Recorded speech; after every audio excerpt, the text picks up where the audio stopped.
Hey there, and welcome back to my YouTube channel. Now in this video, I'm going to be sharing with you ways to handle societal and peer pressure. If this sounds like something you are interested in, you definitely want to keep watching. My name is Olibube Emeka, and this is Wonder Thoughts.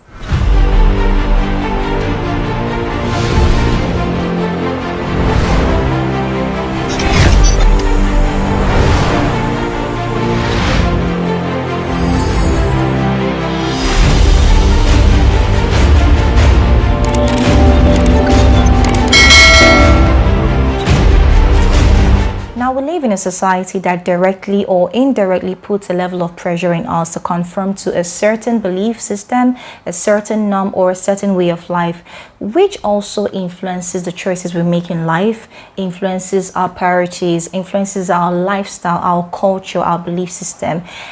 And of course, at the long run, influences the productivity or the results we have in our life. Now, individuals make up the family and the families make up the society. So it simply means that if we're able to have healthy individuals, build healthy families, the society in itself will become very healthy for other people to live in, for us to live in, which will also influence the belief system and make us to just live in a better world.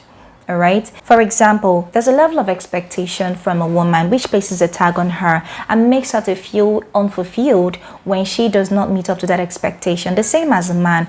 And this particular expectation has a way of limiting your happiness if you do not meet up to it. It becomes an achievement basically for you, because the society expects that at a certain age you should be either married, at a certain age you should have kids, at a certain age you should be done with school, at a certain age you should be doing this or that. Not just the woman, the man as well, even the kids. And as much as the society has good intentions for us, you can't deny the fact that these expectations or this tag has indirectly also affected us negatively by making us make poor choices in a haste just to please the society. Now, on that note, here are ways to handle societal and peer pressure. Pressure in itself simply means the use of persuasion or intimidation to make someone to do something. And it comes in two ways. You have the direct pressure, which basically means someone intentionally persuading you to do something that he or she wants you to do. Now, that's because the person wants you to conform to a belief system. The person wants you to do something that he or she wants you to do.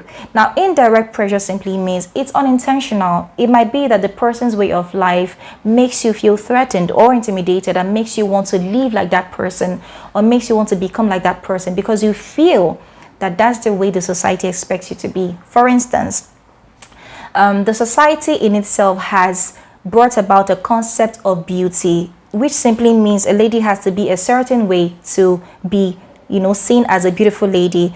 A lady has to either be fair, has to be slender, has to be skinny, has to be like a model to be seen as beautiful. A lady has to probably have certain features on her body to make her feel like she's beautiful. And now you see ladies go under the knife to look a certain way just to please the society. Not just the society, to please themselves as well. Now, which simply is because they're not even satisfied with how they are. And you also know that this comes from the fact that the society does not make them feel like they are beautiful the way they are. Now, this concept of beauty threatens your confidence and self-worth.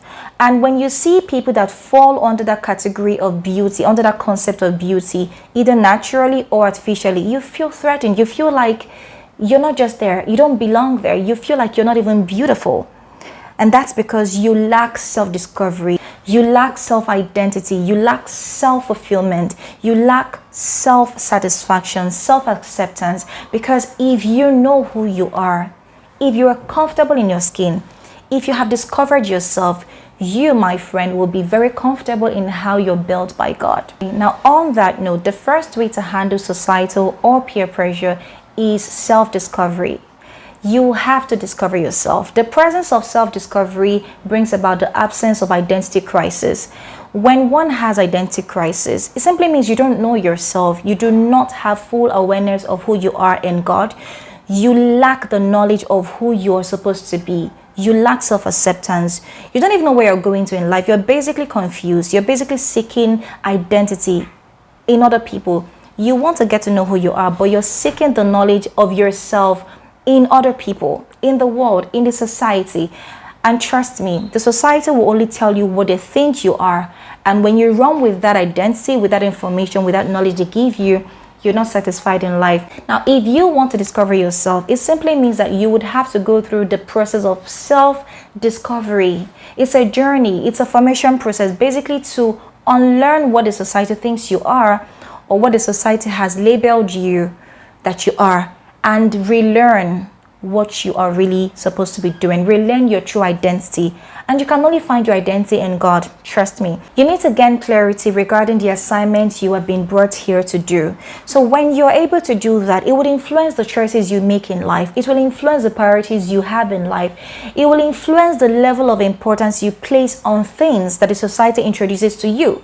It will influence the level of acceptance you have when it comes to the things, the norms, the beliefs that the society pushes on you. It would basically influence the way you see life and the way you react and respond to things. Because the truth is, you can't control people's reaction towards you or the society's, norms, but you can control your reaction to it. You can control your response to these things. You can control how you respond to this concept of beauty, to everything basically, to people's attitude towards you, to peer pressure around you. You can choose how to respond to it, but you can only do that positively or productively when you know yourself, when you have discovered yourself, when you have gone through the journey of self-discovery. Know who you are. Knowing yourself in this society that we live in gives you clarity in life. It ends comparison. It basically gives you fulfillment and makes you make better choices. It gives you contentment because you know who you are. You know where you're going. So certain things don't move you. Certain norms and belief systems don't move you. If you need more details on how to discover yourself and your purpose in life, I'll link the video up here so you can click on it when you're done with this particular video. Trust me, that video is amazing. All right. Now, the next way to handle societal and peer pressure is to identify your value. You can only identify your value because you have identified yourself. You have discovered who you are. You now know yourself. You have full knowledge of who you're supposed to be, your assignments in this earth, your purpose. You know what you are supposed to be doing here. It will shape in your value. It would help you to make or create a value system or a belief system that would serve as a guide to your culture, to your lifestyle, to what you're supposed to be doing. And further will also influence your choices, your priorities, your choice of friends around you, your choice of life, your choice of clothing, your choice of decisions, your choice of lifestyle, basically. Your value identification and definition becomes uninfluenceable, unchangeable, because you have identified who you are. If you do not discover who you are, your value system would definitely influence your life in a negative way. Because with self-discovery comes clarity in your assignment, and these values will serve as a guide in your life culture, in how you live your life basically. All right. Now, the next way is to focus on your assignment. When you have discovered yourself, when you have built your belief system, your values, you should focus on your assignment. The discovery of your assignment basically helps you to stay on course and focus on your timeline, especially in a world where there is so much pressure to conform to a belief system. The discovery of your assignment will drive your present and future goals because you already know where you're going to, which also makes you focus on your timeline and your lane and makes it impossible for people to drag you to their own timeline. For example, marriage. I mean, everybody gets married at some point in their lives. However, the society places an age limit for people to get married. Now, when you understand what you're supposed to be doing, when you know your assignment, when you understand this thing called marriage, you would know that it is not morning assembly. There is no latecomer to it. You would not have unnecessary pressure that will make you desperate to get married because other people around you are getting married. You would basically feel fulfilled regardless of whether you're married or not. It does not distract you from God's plan in your life. It does not distract you from your goals.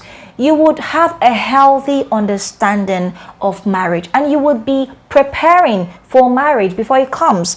You're basically not desperate for it. You're basically focused on your life until it happens. Now, you don't necessarily get threatened or, start feeling uncomfortable because people around you are getting married. You're just at peace with yourself because you know because you know what God has told you, because you know that there is time for everything, because you know that it is not your time yet. So you don't make choices of marriage because people around you are getting married or because your family expects you to get married at a particular time. You do this because you're ready, because you are on a course. People's fulfillment is not your fulfillment. What people find joy and fulfillment in doing is not what you find joy and fulfillment in doing. Your priorities basically get reordered because you are on a journey and because you're focused on that journey. All right, so focus on your assignment. That way you wouldn't really pay attention to the societal pressure. You wouldn't really pay attention to everything. You might identify this pressure, but you have a better way to handle it, to react to it, to basically respond to the pressure, because you know better, because your mindset has changed, because you know yourself and you know your assignment in life. All right, now the next way to handle societal and peer pressure is to make friends with similar value. Your friends should have at least 50% of your character, and that's basically because they should enjoy certain things you enjoy doing. You guys are supposed to be on different courses, but with the same value system. It simply means you enjoy self-development. It simply means you enjoy positive things. You want to grow together. Your friends should be people that motivate you to become better. Your friends should be individuals that make you want to do more in life, that make you to get uncomfortable with your comfort zone. Your friends should actually drive you to want to get uncomfortable and do better, to be better in life. There is something called the Elizabeth principle, talking about Mary in the Bible and Elizabeth. When Mary went to visit Elizabeth, the baby in her womb leaped for joy. And that's because these women were very special to God, and they were carrying a generation. Basically, they were carrying the seed of God. And at that moment, these visions recognized themselves. They were able to identify that we have something in common, and they leaped for joy. That is exactly what you should be looking for in your friends. Surround yourself with Elizabeth. Surround yourselves with people that when you guys come in contact to share anything, to talk, to just spend an hour, the vision you have, whether it is dying at that moment or not, will just get rekindled. The fire you have will get rekindled. Your assignment will get fresh again.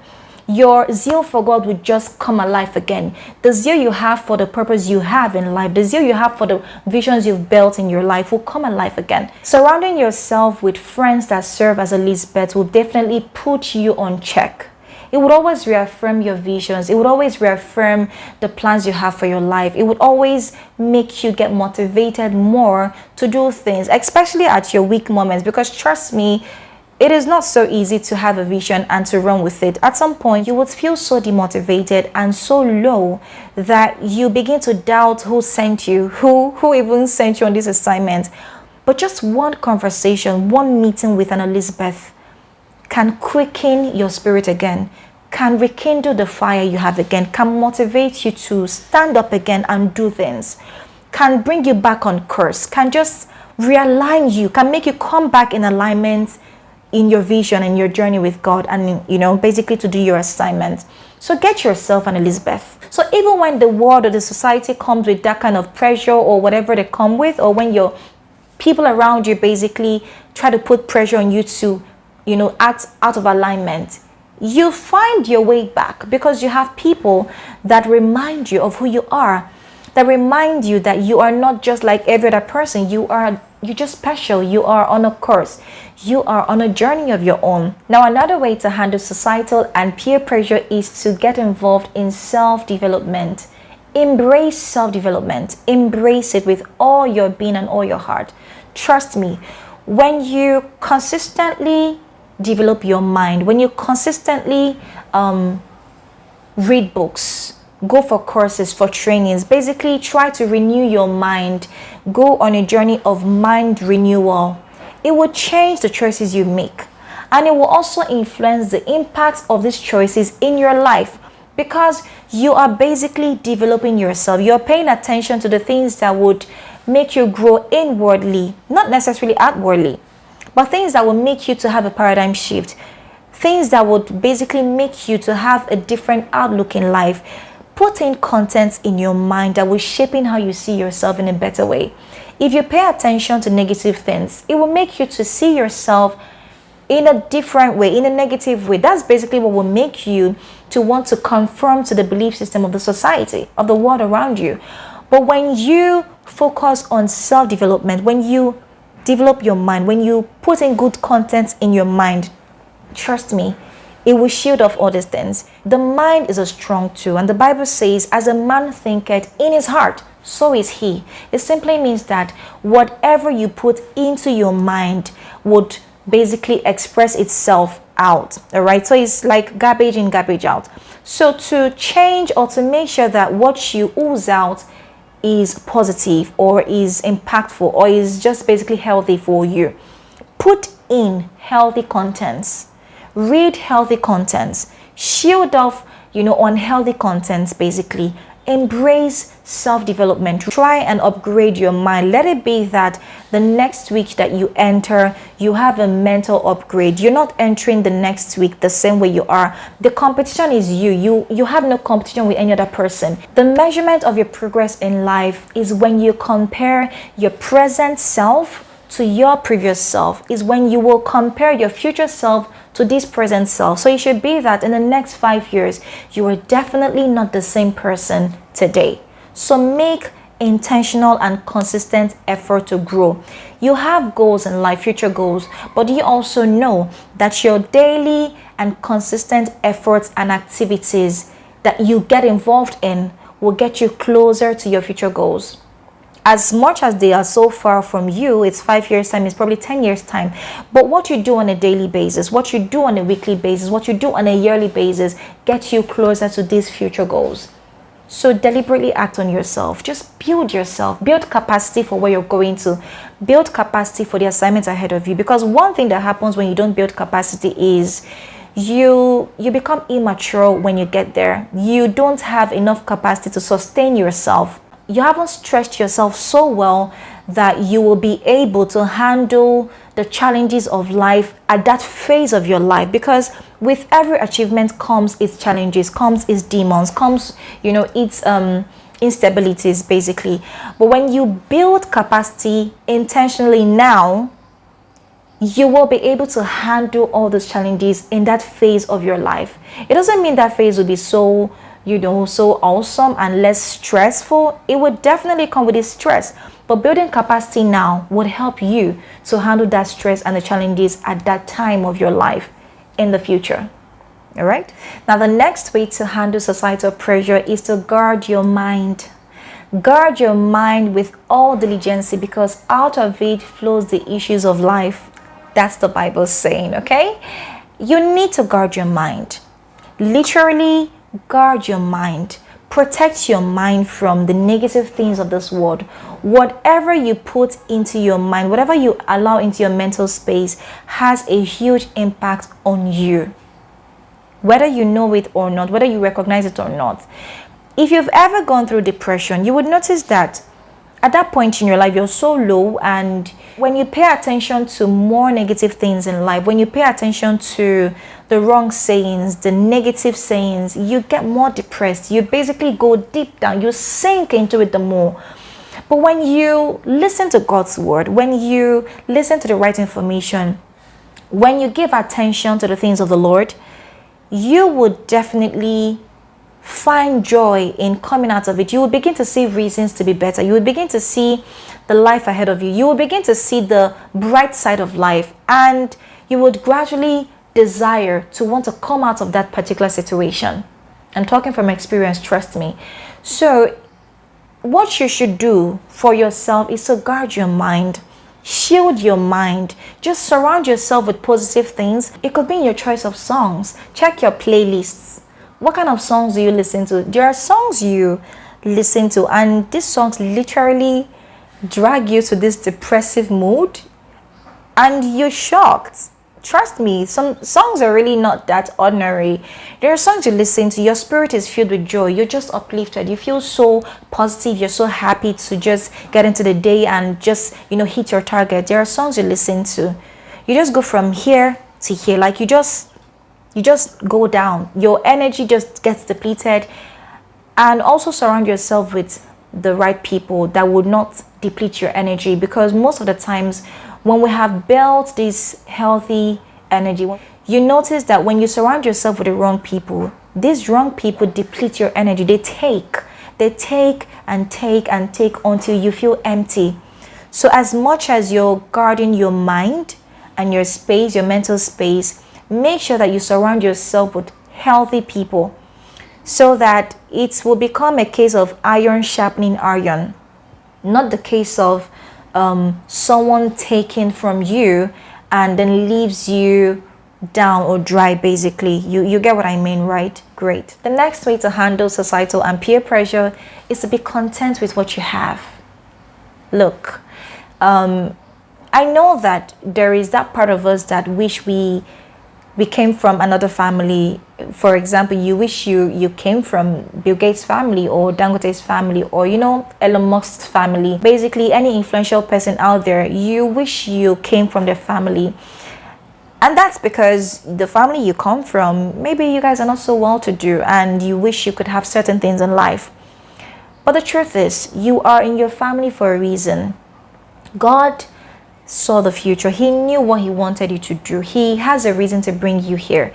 And so he sees the future and starts from the beginning to handle things, to direct things. So he knows, I want this young lady to do this when she comes here. So what kind of family would I want to put her in? I like to put her in the Emeka family. So that way she would have a certain kind of experience that would make her to have the zeal and passion to make impact in this particular area of life, in this particular mountain of influence. Because if you had all the fame and everything you want in life, you probably might not have the visions you have right now, and that's the truth. But because you have had hunger, it makes you want to help poor people when you get money.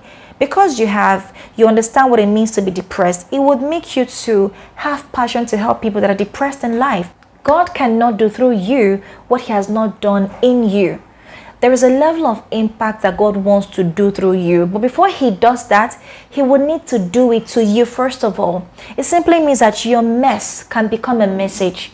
Your low moments can become a high moment for other people. Because you've gone through something, you will be able to help the next person go through it in life, which is basically because God has helped you to overcome it.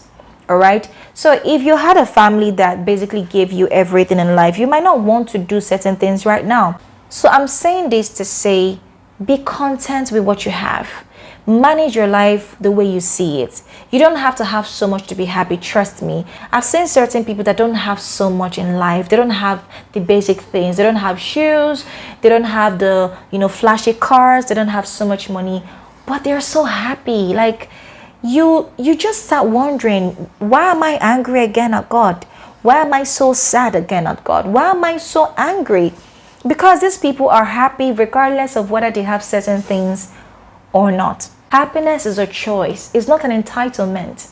Happiness is a choice. You can be happy with that one pair of shoes. You can be happy with not having so much money. But because you know that you're going somewhere, because you know that this is not going to be forever, this is just for the moment, because you know that you're on a journey, it will make you to just be joyful and positive and know that the same way this man is influential, you will get to that point in your life.